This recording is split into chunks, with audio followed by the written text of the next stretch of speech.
Rừng cần đặc đầu, bên đây Russia nâng Ukraine, bên lẹt khnia từ vinh từ mực mà ở đáy, đòi pra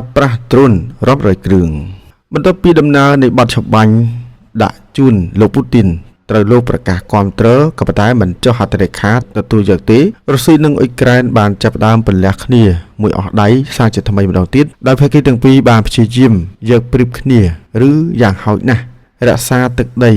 ដែលខ្លួនកំពុងគ្រប់គ្រងឲ្យនៅដូចដើមដើម្បីងាយស្រួលតថ្លៃគ្នានៅពេលមានការចរចាសន្តិភាពលោកពូទីនបានថ្លែងថាលោកគាំទ្រ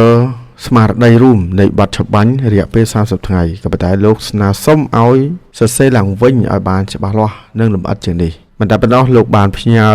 ទៅឲ្យលោកត្រាំវិញនៅលក្ខខណ្ឌមួយចំនួនសម្រាប់ជាការពិចារណាដាក់បញ្ចូលនៅក្នុងគម្រោងសរសេរបទច្បាញ់នៅពេលក្រោយទៀតទោះជាយ៉ាងណាក្តីនាយករដ្ឋមន្ត្រីអង់គ្លេសនិយាយ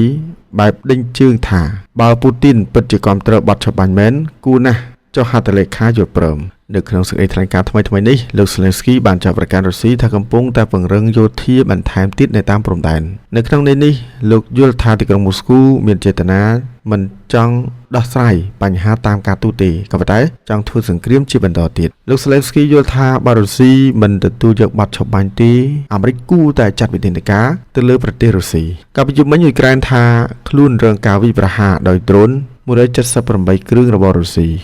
ឯនេះវិញក៏បានបាញ់មីស៊ីលប្លង់ប្រភេទប៉ាឡេស្ទិក2គ្រាប់ចូលទឹកដីអ៊ុយក្រែនផងដែរកងទ័ពអាកាសអ៊ុយក្រែនថ្លែងថារុស្ស៊ីបានប្រើប្រាស់ចម្រុះគ្នា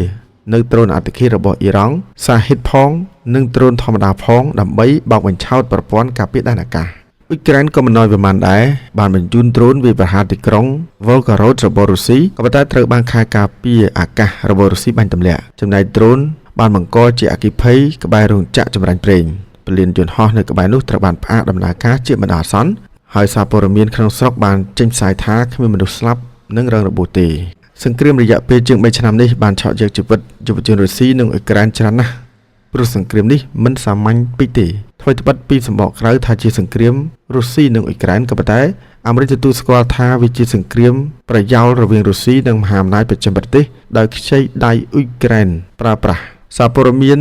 Hindustan Times បានដកស្រង់ប្រភពពីភ្នាក់ងារសម្ងាត់អាមេរិកចុះផ្សាយថារុស្ស៊ីស្លាប់និងរបួសជាង100,000នាក់រុស្ស៊ីក៏ខាត់បង់មិនស្ទើរនោះដែរព្រោះត្រូវចំណាយលើប្រាក់ឧបត្ថម្ភបេសកកម្មចំណាយលើអាវុធយុទ្ធភ័ណ្ឌនិងទទួលរងទណ្ឌកម្មសេដ្ឋកិច្ចនិងហិរញ្ញវត្ថុថែមទៀតសម្រាប់អ៊ុយក្រែនក្រៅពីស្លាប់និងរបួសជាង100,000នាក់អ៊ុយក្រែនក៏រងគ្រោះខ្លាំងផ្នែកសេដ្ឋកិច្ចដូចគ្នាក្រៅពីនេះហេដ្ឋារចនាសម្ព័ន្ធមនុស្សធម៌សង្គមគិច្ចក៏រងផលប៉ះពាល់យ៉ាងខ្លាំងទៀតផងជាលទ្ធផលនៃសង្គ្រាមរុស្ស៊ីគ្រប់គ្រង 20% នៃទឹកដីអ៊ុយក្រែនកាលពីមុនគ្រប់គ្រងទឹកដីរុស្ស៊ីបានច្រើនពាន់គីឡូម៉ែត្រការ៉េនៅតំបន់ Kursk ក៏ប៉ុន្តែឥឡូវនេះឮថាពួកគេបានរបូតទឹកដីនោះវិញ